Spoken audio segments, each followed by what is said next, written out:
सो abnormal gain, last lecture में जो हमने सम किया उसका एबनॉर्मल गेन भी आपने टैली कर लिया होगा, बोला था मैंने टैली करने के लिए, फिर भी बता दे रहा हूँ। एबनॉर्मल गेन किया हमने, ट्रांसफर किया entry, that is 150 weight loss वाला जो सम था अपना, 150, 210, 31, 500। अब देखो एबनॉर्मल गेन किसमें था आपको, प्रोसेस बी में। प्रोसेस बी में 2 एबनॉर्मल गेन था, 2 का क्या कर दिया, बाय प्रोसेस बी कर दिया, पोस्टिंग कर दिया आपने, दैट्स इट। अब एबनॉर्मल गेन बरोबर है, जो भी एबनॉर्मल गेन हुआ है वो क्या होगा, वो नॉर्मल लॉस से एडजस्ट हो जाएगा, बरोबर है। मालूम पड़ा कि नहीं, एबनॉर्मल गेन में से उतना नॉर्मल लॉस सेट ऑफ हो गया, तो ये नॉर्मल लॉस से ये क्या हो रहा है बेटा, एडजस्ट हो गया, सेट ऑफ हो गया, बराबर है। इतना गेन है तो नॉर्मल लॉस भी तो है, तो सेट ऑफ कर दिया नॉर्मल लॉस से। कितना यूनिट्स है, 150, तो 150 आना चाहिए। और क्या बताया मैंने, एबनॉर्मल लॉस एबनॉर्मल गेन में कभी भी कुछ भी सेट ऑफ कर रहे हो, एडजस्ट कर रहे हो, तो रेट कौन सा, स्क्रैप का रेट। स्क्रैप का रेट क्या था, प्रोसेस बी में देखो स्क्रैप का रेट क्या था, 200 था ना बेटा, स्क्रैप रेट 200 था, तो 150 इंटू 200 किया तो कितना हो गया, 30,000। दैट्स इट, बराबर। अब टैली करो, टैली करने के बाद आप क्या निकाल लो, अपना फाइनल आंसर निकाल लो, दैट्स इट। चलो टैली करो, ठीक है। टैली करके क्या करो, अपना final answer, get your final answer. चलो अभी टैली करोगे आप, तो 150 टैली, राइट। चलो यहां देखो क्रेडिट ज्यादा है, 31,500, क्रेडिट ज्यादा है तो दोनों साइड में 31,500, बराबर। बेटा क्रेडिट ज्यादा हो गया ना, अरे बाबा क्रेडिट ज्यादा है तो प्रॉफिट है, तो एबनॉर्मल गेन में कितने का प्रॉफिट है बाबा, कितने का प्रॉफिट है, 1,500 का प्रॉफिट, तो वो 1,500 का प्रॉफिट आप प्रॉफिट एंड लॉस में ट्रांसफर करोगे, कौन से प्रॉफिट एंड लॉस में, कॉस्टिंग प्रॉफिट एंड लॉस में, ठीक है, ट्रांसफर करो। तो 1500 it will be transferred to what, to costing, P&L account, balancing figure है, what is this, balancing figure, right, clear हो गया, डन एवरीवन। बस यही लास्ट का जो बाकी था, टैली तो बाकी था, टैली तो आराम से करना था, बस क्लोज करके टैली करके आपको निकालना था आंसर, बस फिर भी कर दिया मैंने, ठीक है। चलो ओके, डन सबका। Now the sum based on process stock, right? Sum based on what, process stock। बेटा जैसा आपने बनाया सब कुछ वही है, एवरीथिंग इज सेम, सिर्फ इधर क्या होगा, अभी प्रोसेस ए है तो प्रोसेस ए के नीचे प्रोसेस ए का स्टॉक, प्रोसेस बी है तो प्रोसेस बी का स्टॉक, प्रोसेस सी है तो प्रोसेस सी का स्टॉक, लाइक दैट, सिंपल, और कुछ नहीं है, समझा, ओके। चलो तो देखते हैं question. Vasan industries limited manufactures, TY BCom April 13 में आ चुका है। Vasan industries limited manufactures a product which passes through three consecutive process पास हो रहा है, process A, process B, process C, A B and C. The following figures have been taken from its books for the year ended 31st March 14। Okay, आपको exam में आएगा तो 31st मार्च 20 होगा, 31st मार्च 21 होगा, whatever डेट जो भी रहेगा वो लिख देने का, कोई टेंशन नहीं, बराबर है, वो याद रखने का, बस लिखने की जरूरत नहीं है फिलहाल, ठीक है। चलो सो आ जाओ मेरे प्यारे बच्चों, number of units introduced of raw material, process ए में इंट्रोड्यूस किया है 40,000, मतलब ये इनपुट हो गया, बेसिक क्या हो गया, input, basic raw material introduced है, ये क्या है, बेसिक रॉ मटेरियल इंट्रोड्यूस्ड, उसका रेट भी दिया है, rate is also given. Output, अब ये जो आउटपुट है वो क्या है भाई, ये जो आउटपुट है इधर वो क्या है आपका, that is what, actual output है ना, ये क्या है, एक्चुअल आउटपुट, बराबर है, क्या है बेटा, this is what your actual output, समझ गया, वो क्या है आपका एक्चुअल आउटपुट है, ये output during the year means what, this is what your actual output, simple, बराबर है। चलो, तो एक्चुअल आउटपुट है, मतलब आपको वर्किंग नोट तो बनाना ही पड़ेगा, क्वांटिटी रिकंसिलिएशन, ताकि आप कंपेयर कर सको एक्चुअल आउटपुट को नॉर्मल आउटपुट से और फाइंड आउट कर सको कि आपको एबनॉर्मल लॉस हुआ है कि एबनॉर्मल गेन हुआ है बाबा। बस ये आगे सॉरी बस, चलो प्रोसेस स्टॉक, यही नया है, यह नया है वह प्रोसेस स्टॉक। अब प्रोसेस स्टॉक मतलब हर प्रोसेस के नीचे उसका स्टॉक आएगा, और क्या है यार, और कुछ नहीं रे बाबा। ठीक है, तो चलो प्रोसेस स्टॉक में एज ऑन 31 मार्च 14 का यूनिट्स है, एज ऑन 31 मार्च 13 का यूनिट्स है। तो कॉमन सी बात है ना, जो पहले वाला ईयर रहेगा वो अपना ओपनिंग होगा, और करंटली जो है वो आपका क्लोजिंग होगा। क्लोजिंग क्या, क्लोजिंग, ये आपका क्लोजिंग हो जाएगा। और जो लास्ट ईयर वाला है, लास्ट ईयर का क्लोजिंग मतलब इस ईयर का तो ओपनिंग होता है बाबा, लास्ट ईयर का क्लोजिंग ये ईयर का ओपनिंग, और ये ईयर का क्लोजिंग तो क्लोजिंग ही होगा ना, वो नेक्स्ट ईयर का ओपनिंग होगा, तो नेक्स्ट ईयर तो अपने को देखना ही नहीं है। ठीक है, चलो मालूम पड़ गया ना। ओपनिंग स्टॉक 13 14, तो नॉर्मल सी बात है 13 वाला ओपनिंग होगा और 14 वाला क्लोजिंग होगा। सिंपल फंडा, नथिंग एल्स, नो विविड और any hatrick principles, right. Value of opening stock per unit. Now opening stock जो दिया है ना, उसका पर यूनिट का रेट भी दिया है, उसको मल्टीप्लाई करके आंसर निकाल लेने का, कोई टेंशन नहीं लेने का रे बाबा। इनडायरेक्ट मटेरियल आपका खर्चा है, डेबिट कर दो। डायरेक्ट वेजेस खर्चा है, डेबिट कर दो। मैन्युफैक्चरिंग ओवरहेड खर्चा है, डेबिट कर दो। अरे भाई खर्चे को तो डेबिट ही करेगा ना भाई। All the expenses are to be debited, man. All the expenses are to be debited. There is no philanthropic effect, man. Right? So debit करना है, कुछ सोचना नहीं है उसके बारे में। Normal loss, normal loss, normal loss का मॉडस ऑपरेंडाई देखने की जरूरत ही नहीं है भाई। नॉर्मल लॉस है तो वो क्रेडिट भाई जाना है। Normal loss percentage of unit introduce in the process, तो नॉर्मल लॉस क्रेडिट हो जाएगा। 10% जो भी प्रोसेस का जितना भी यूनिट्स होगा डेबिट साइड में, जितना भी इनपुट्स होगा उसका 10%, प्रोसेस बी का 20%, प्रोसेस सी का 15%, like that. Scrap, scrap value per unit, scrap value per unit के लिए क्या बोलता है अपने को, 20 30 40। तो स्क्रैप तो जब बेचोगे तो स्क्रैप का रेट आएगा, कॉमन सी बात है। Closing stock of each process is valued at cost of concern process. जो भी क्लोजिंग स्टॉक होगा वो, देखो थियरी में भी बताया मैंने, एबनॉर्मल लॉस हो, एबनॉर्मल गेन हो, output transfer to next process हो, output transfer to finish stock हो, क्लोजिंग स्टॉक हो, बराबर है, वो सब किस पे वैल्यूड होता है, कॉस्ट पर यूनिट जो आप करता है, कॉस्ट पर यूनिट का working note, which is very important man, it's very significant, indispensable, right. So याद रखने का, closing stock of each process is valued at cost of concern process. Okay, ठीक है, वो कंसर्न प्रोसेस पे आएगा, तो सीपीयू पे आता ही है, क्योंकि थियरी में बताया मैंने।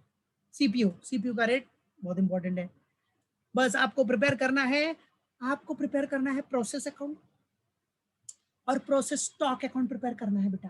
प्रोसेस एंड प्रोसेस स्टॉक याद रखने का, समझा, मालूम पड़ा। तो चलो लेट्स गेट रेडी एवरीवन।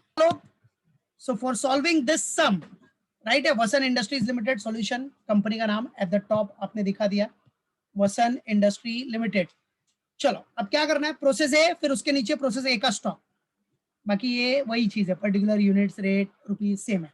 फिर प्रोसेस बी के नीचे प्रोसेस बी का स्टॉक, देन प्रोसेस सी के नीचे प्रोसेस सी का stock, then working note quantity reconciliation का, और कॉस्ट पर यूनिट का। क्वांटिटी रिकंसिलेशन अपना यूनिट्स में होता है और अपना कॉस्ट पर यूनिट रुपीज में होता है, दैट्स इट। ये पूरा वर्किंग नोट तो पता ही है, पूरा फॉर्मेट। चलो लेट्स स्टार्ट। अब क्वेश्चन देखो, प्रोसेस ए में सबसे पहले प्रोसेस ए में क्या आएगा बेटा, इनपुट, तो two input that is basic raw material introduce. कितना यूनिट था, 40,000 यूनिट्स है। देखो इधर 40,000 यूनिट्स है और रेट है 80 रुपीज, दिख रहा है, 40,000 80 रुपीज का रेट है। ओके, और फिर इसी में आपके जो भी खर्चे हैं, एक्सपेंडिचर, वो सब डेबिट हो जाएंगे, वो तो आगे करेंगे। तो चलो 40,000 80 का रेट है, तो 40,000 इंटू 80 कितना हो गया बेटा? 40,000 इंटू 80 32 लैक्स। यस 32 लैक्स। ठीक है, चलो फिर और क्या खर्चे अपने पास, एक्सपेंडिचर क्या क्या है वो दिखा दे जाओ। पहला क्या था? इनडायरेक्ट मटेरियल था ना, देखो इधर। Yes, indirect material, direct wages, manufacturing overheads, तो शो इट। तो टू इनडायरेक्ट मटेरियल्स कितना है? इनडायरेक्ट मटेरियल 5,20,000 है, क्वेश्चन में देख लेना, 5,20,000। फिर टू आपका इनडायरेक्ट मटेरियल्स के बाद क्या है बेटा? Direct wages.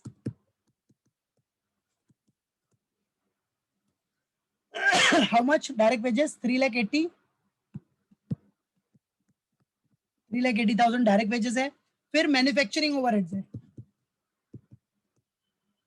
तो मैन्युफैक्चरिंग ओवरहेड्स, मैन्युफैक्चरिंग ओवरहेड्स कितना है बेटा? 2,28,000। That's it. फिर उसके बाद आ जाओ, normal loss by normal loss. Normal loss कितना बोल रहा है बेटा? कितना परसेंट है? 10%। 10% ऑफ इनपुट कितना है? 40,000। तो कितना हो गया? 40,000 का 10% 4,000। और नॉर्मल लॉस का रेट दिया है आपको कितना? नॉर्मल लॉस का रेट कितना है? यस, ये देखो, नॉर्मल स्क्रैप, मतलब नॉर्मल लॉस का जो स्क्रैप में रेट है वो है 20। नॉर्मल लॉस को स्क्रैप के रेट में ही बेचोगे ना आप, 20 रुपीज है, तो ये हो गया 20। तो 4,000 इंटू 20 कितना हो गया? 80,000। That's it. ठीक है, चलो नॉर्मल लॉस तो हो गया। अब वर्किंग नोट आ जाओ, वर्किंग नोट में आ जाओ। चलो पहला आपका जो इनपुट था, इनपुट कितना था बेटा? 40,000। 10% का नॉर्मल लॉस मतलब 4,000। 36,000 का नॉर्मल आउटपुट आ जाएगा। 40 माइनस 4 36। एक्चुअल आउटपुट कितना दिया है क्वेश्चन में? एक्चुअल आउटपुट आपको कितना दिया है वो देख लो, सी हियर एक्चुअल आउटपुट। इधर है एक्चुअल आउटपुट, ये रहा। देखो एक्चुअल आउटपुट दिख रहा है ना आपको? Actual output, output during the year 36। Actual output 36 है और नॉर्मल आउटपुट भी 36। ओ माय गॉड, मतलब कुछ नहीं होगा, no abnormal loss, no abnormal gain. Very nice. चलो फिर नेक्स्ट अपना cost of process, debit side का टोटल करके कॉस्ट ऑफ प्रोसेस निकाल लो। ये पूरा डेबिट का टोटल मारो, कितना आ रहा है? 32 लाख 520 380 228, कितना आया सबका टोटल? कितना? 43,28,000। ओके, 43,28,000। ओके, और नॉर्मल लॉस का वैल्यू तो अपने को आया था कितना? 80,000 नॉर्मल लॉस का वैल्यू था, वैल्यू। तो 43 लाख इधर याद रखने का, नॉर्मल लॉस का वैल्यू लेते हैं, वैल्यू, और नीचे आउटपुट मतलब यूनिट्स। तो 43,28,000 माइनस, माइनस क्या? 80,000 किया तो कितना आ गया? 42 लाख 48,000। परफेक्ट, 42,48,000 आ गया। अब नॉर्मल आउटपुट कितना अपना? 36,000 है। नॉर्मल आउटपुट 36,000 है, डिवाइड कर दो 36,000 से, रेट बताओ सीपीयू का रेट कितना आ रहा है? 118। ओके परफेक्ट, चलो हो गया। आ जाओ इधर, देखो एबनॉर्मल लॉस एबनॉर्मल गेन तो कुछ है नहीं, तो डायरेक्ट क्या हो जाएगा? Bye output. अब ट्रांसफर किधर करोगे? अब देखो, अब नेक्स्ट में क्या है? स्टॉक है। जब स्टॉक अकाउंट नहीं बनता था तो क्या करते थे हम लोग? प्रोसेस ए का प्रोसेस बी में ट्रांसफर करते थे, बराबर है। बट नीचे स्टॉक है ना, तो ये स्टॉक में ट्रांसफर होगा, प्रोसेस ए के स्टॉक में ट्रांसफर होगा, फिर प्रोसेस ए स्टॉक के बाद प्रोसेस बी में जाएगा, स्टेप बाय स्टेप। ठीक है, याद रखना। तो by output transfer to process A stock account, A stock account, बराबर है। कितना आउटपुट था? 36,000। रेट अपने को कितना आया था? 118 सीपीयू का रेट। और अमाउंट कितना आ रहा है? 42 लाख 48, 42 लाख 48,000। ओके, 118 का रेट है ना, देखो। यस, अमाउंट चेक करना, टैली कर लो अभी।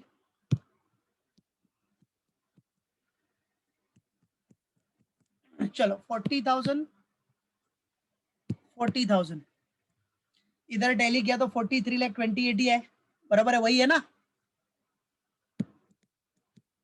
43,28,000 43,28,000 दैट्स इट, टैलिड, बराबर। अब आ जाओ, अब देखो, अब प्रोसेस ए स्टॉक में आओ। प्रोसेस ए स्टॉक में बेटा सबसे पहले क्या करने का, सबसे पहले ओपनिंग स्टॉक लिख लो। कभी भी स्टॉक में आओगे तो सबसे पहला क्या आएगा, ओपनिंग स्टॉक, मतलब टू ओपनिंग स्टॉक।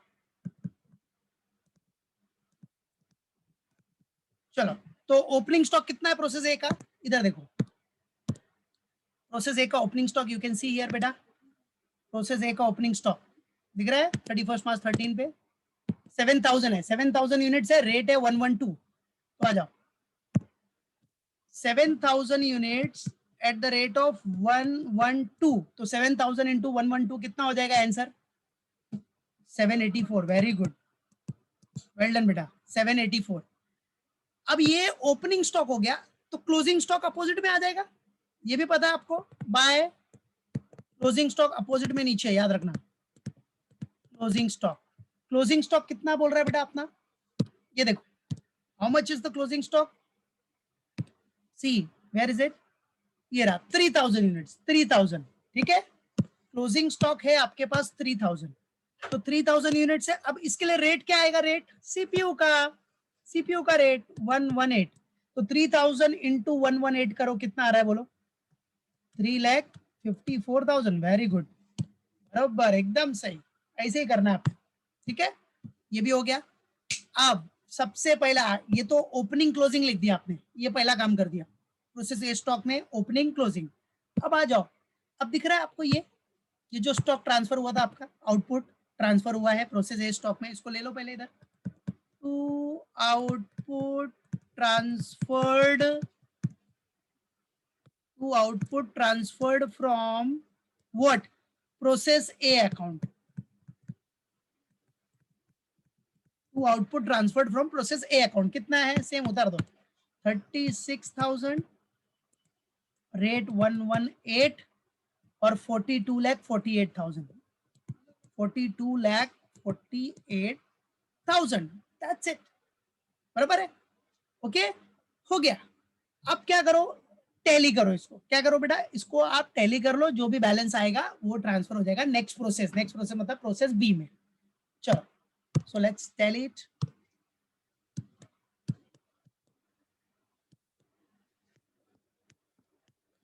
चलो 36,000 प्लस 7,000 कितना हो गया, 36 प्लस 7 43, 43, बराबर है, राइट। अब इसका मतलब क्या होगा कि कितना ट्रांसफर होगा, आ जाओ, बाय, अब किधर ट्रांसफर होगा, ट्रांसफर टू प्रोसेस बी, बराबर है, ट्रांसफर टू प्रोसेस बी। तो जो भी आउटपुट होगा, आउटपुट ट्रांसफर टू